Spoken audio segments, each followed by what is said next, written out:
2026년 8월 11일 새벽 우크라이나의 거대 제철소가 멈췄습니다. 폭발 뒤에는 젤렌스키 대통령이 북한제라고 지목한 탄도미사일이 있었습니다.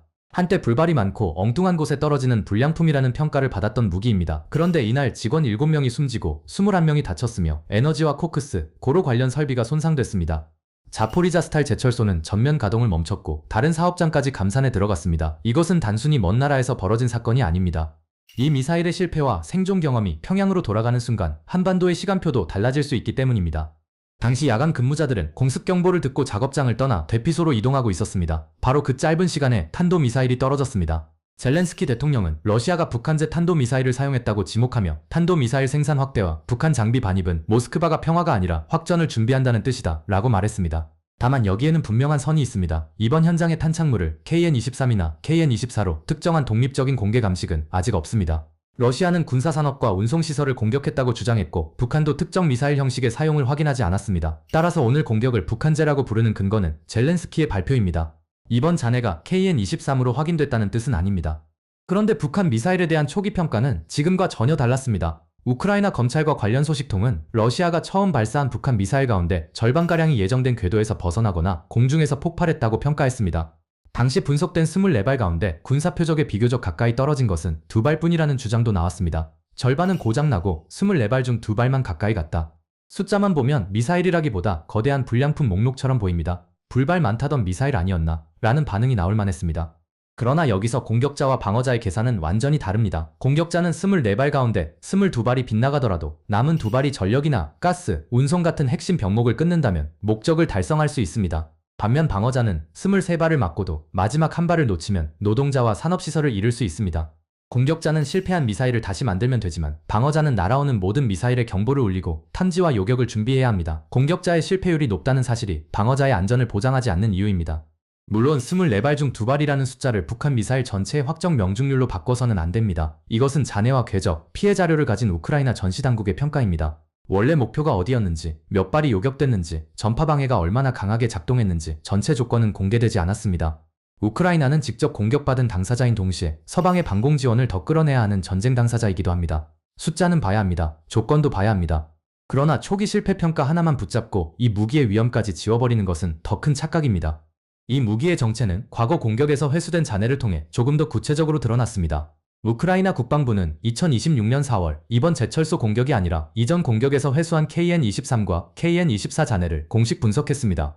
미사일 뒤쪽의 지름은 약 110cm, 앞부분은 약 90cm로 뒤가 굵고 앞으로 갈수록 좁아지는 형태였습니다. 내부 엔진은 러시아 계열 미사일보다 약 1.5배 크고 긴 것으로 분석됐습니다. 민수용 외국산 전자부품과 오래된 생산 방식, 거친 납땜 흔적도 확인됐습니다. 겉모습이 닮았다는 이유만으로 러시아 이스칸데르를 그대로 복제한 물건이라고 부를 수는 없다는 설명입니다. 북한식 설계와 북한식 생산 공정의 한계가 함께 들어간 무기였습니다. 그러나 낡게 만들었다는 사실과 위험하지 않다는 말은 전혀 다릅니다. 이제 크기와 중량을 보겠습니다. 숫자가 조금 복잡하게 느껴질 수 있습니다. 하지만 이 크기와 중량은 결국 우리가 탐지하고 막아야 할 파괴력의 규모와 연결되기 때문에 꼼꼼히 볼 필요가 있습니다. 공개된 추정치에 따르면 KN-23은 길이 약 7.5m, 지름 약 0.95m, 발사 중량 약 3,415kg의 단거리 탄도미사일입니다. 탄두는 약 500kg이며 이 탄두를 실었을 때 사거리는 약 450km, 탄두 중량을 줄이면 최대 690km까지 날아갈 수 있다는 추정이 나옵니다. 북한이 세부 재원을 공식 공개해 확정된 값은 아닙니다. 시험 장면과 미사일 외형, 회수된 잔해를 바탕으로 계산한 분석치입니다. 숫자가 복잡하지만 핵심은 이것입니다. 3톤이 넘는 미사일 안에 500kg급 탄두를 넣고 이동식 차량으로 옮겨 다니다가 한반도 상당 부분을 공격할 수 있다는 것입니다. 한 발의 완성도가 조금 떨어져도 발사대를 숨기고 준비 시간을 줄이며 반복해서 쏠 수 있다면 방공망의 부담은 급격히 커집니다. 진짜 위협은 최고 속도나 최대 사거리 하나가 아닙니다. 찾기 어렵고 빨리 쏘고 계속 보충할 수 있다는 구조입니다. KN-23은 고체 연료를 사용합니다. 액체 연료 미사일처럼 발사 직전 오랜 시간 연료를 주입할 필요가 없습니다. 도로를 따라 이동하고 숨어 있다가 준비 시간을 줄여 발사할 수 있습니다. 비행 방식도 부담입니다. 일반적인 포물선을 따라 높이 솟았다가 떨어지는 것이 아니라 비교적 낮게 날아오다가 마지막 순간 갑자기 치솟거나 방향을 바꾸는 변칙적인 움직임을 보일 가능성이 있는 체계로 평가됩니다. 방공망은 발사대를 늦게 발견한 상황에서 낮게 들어오는 표적을 계속 추적하고 마지막 순간 달라지는 예상 낙하 지점을 다시 계산해야 합니다. 가장 싫은 시간과 고도, 각도로 들어오는 겁니다.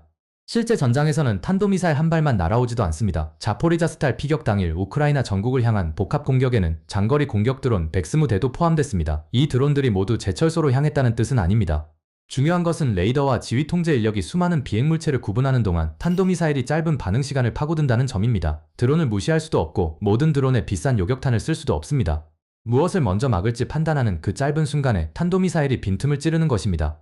더 불편한 부분은 정확도가 달라졌다는 주장입니다. 우크라이나 측에서는 초기 1000m에서 3000m까지 벗어나던 북한 미사일의 오차가 이후 50m에서 100m 수준으로 줄었다는 평가가 나왔습니다. 몇 달 전에는 목표 주변 어디로 떨어질지 알기 어려웠던 미사일이 이제는 공장 구역을 위협할 수 있다는 말처럼 들립니다. 실패작이 실제 전장에 들어가자 판이 달라졌다는 것입니다. 러시아의 기술 조언이나 위성항법 신호 접근 회복, 전파 방해를 견디는 능력의 개선 가능성도 제기됐습니다. 다만 1000m에서 3000m라는 수치와 50m에서 100m라는 수치는 같은 시험장에서 동일한 조건으로 반복 측정한 확정값이 아닙니다. 원래 목표 좌표와 요격 여부, 전파 방해 강도를 모르면 두 숫자를 같은 기준으로 비교하기 어렵습니다. 38 노스도 미사일 설계가 대규모로 개량됐다고 단정하기보다 위성항법 신호를 다시 이용할 수 있게 됐거나 전파 방해를 견디는 능력이 나아졌을 가능성을 제시했습니다. 북한이 러시아에서 완성형 정밀유도 기술을 통째로 넘겨받아 세계 최고 수준의 미사일을 만들었다는 이야기가 아닙니다. 그러나 한 가지 변화는 무시하기 어렵습니다. 실패했다는 보고가 줄었고 평양은 시험장에서는 얻을 수 없는 실전 질문지를 받아들었습니다. 자포리자스탈의 새벽은 그 질문에 대한 실제 답안지가 됐습니다. 매틴 베스트는 공습 경보가 울린 직후 직원들이 대피소로 이동하던 중 탄도탄 공격을 받았다고 밝혔습니다. 경보는 정상적으로 울렸고 노동자들도 움직였습니다. 그런데 경보와 대피 사이에 몇 분을 탄도미사일이 찍고 들어왔습니다. 직원 7명이 숨지고 21명이 다쳤습니다. 에너지와 코크스, 고로 관련 설비가 손상되자 거대한 생산 라인 전체가 멈췄습니다. 미사일이 고로 전체를 완전히 파괴해야만 제철소를 멈추는 것은 아닙니다. 전력과 가스, 코크스, 운송처럼 연결된 공정 가운데 병목 하나를 끊고 복구 인력을 대피시키면 뒤에 연결된 생산 공정이 함께 멈춥니다.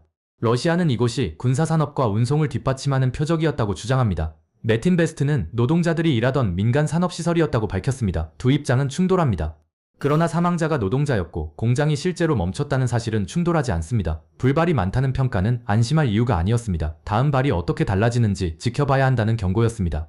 이 결과 뒤에는 미사일의 성능표에 나오지 않는 숫자가 하나 더 있습니다. 바로 요격탄 재고입니다. 우크라이나는 고성능 방공 요격탄이 부족한 상황에서 러시아의 탄도미사일 공격이 확대되고 있다는 평가를 받습니다. 패트리엇의 성능이 아무리 뛰어나도 날아오는 표적보다 쏠 수 있는 요격탄이 적고 다음 보급이 늦어지면 방공망에는 결국 구멍이 생깁니다. 미사일 한 발이 빗나가도 공격자는 다음 발을 쏘면 됩니다.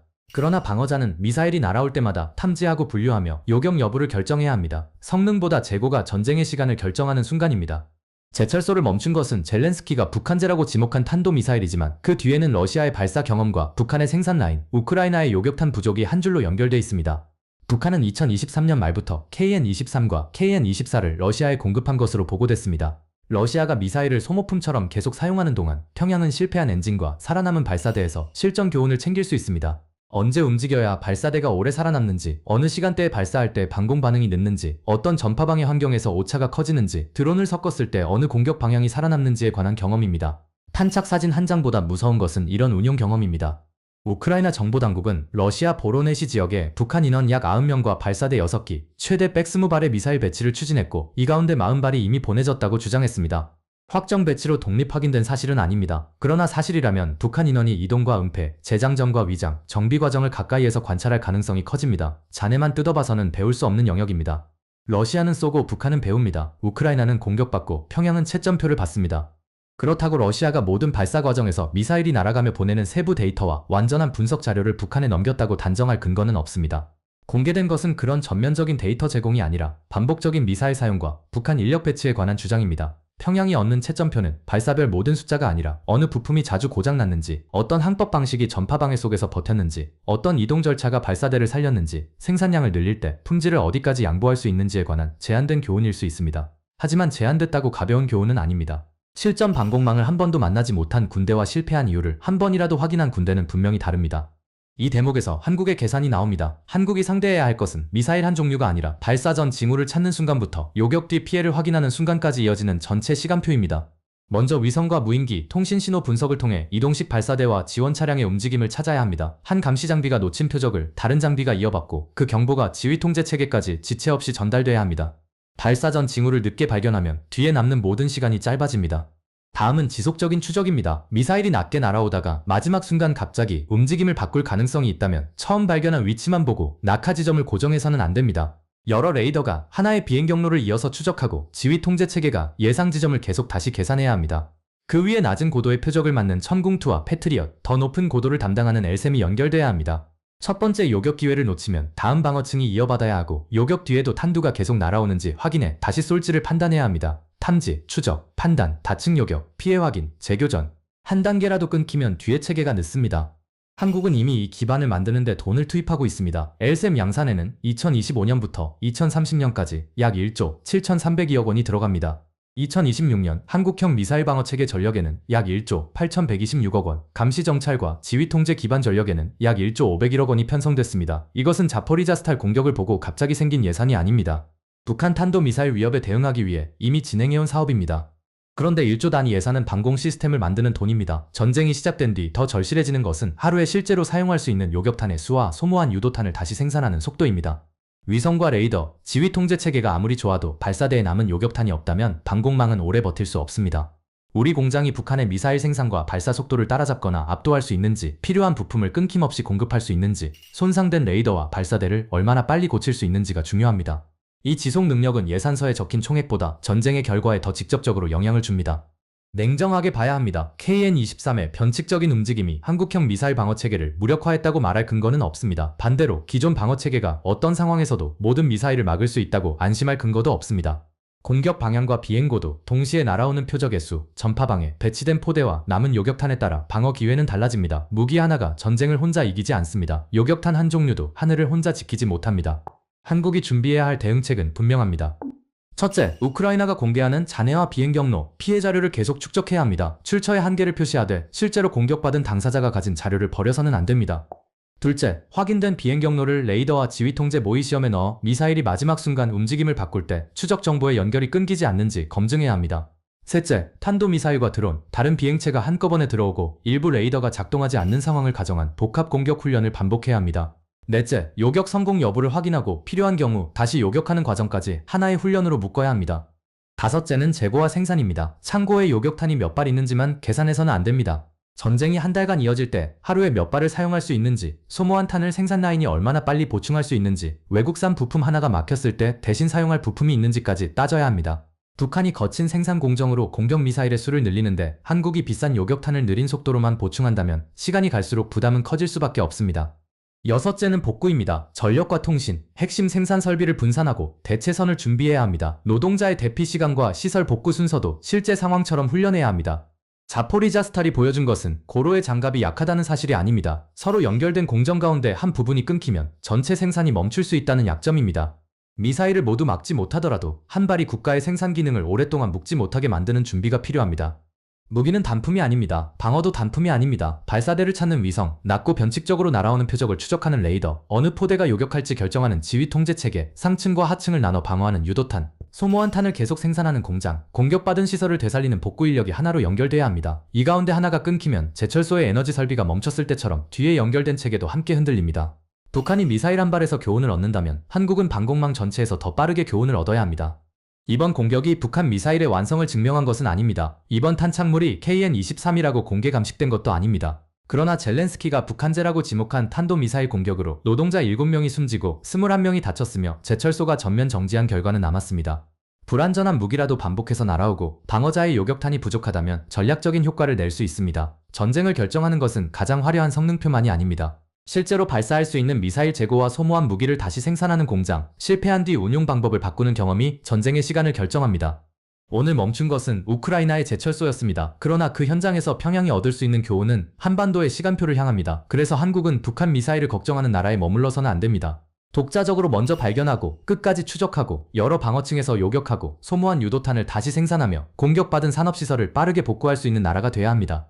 북한이 전장에서 배우는 속도보다 한국이 탐지하고 생산하고 연결하는 속도가 빨라야 합니다. 공포로 끝낼 이야기가 아닙니다. 준비로 끝내야 합니다. 우리는 그동안 미사일의 속도와 사거리, 명중률 같은 눈에 보이는 성능에만 집중하고 있지는 않았을까요? 탐지와 요격, 생산과 복구를 하나로 연결하는 보이지 않는 방패에 대해 여러분은 어떻게 생각하십니까? 여기까지 포병월드였습니다. 좋은 시간 되셨다면 구독과 좋아요를 부탁드립니다. 감사합니다.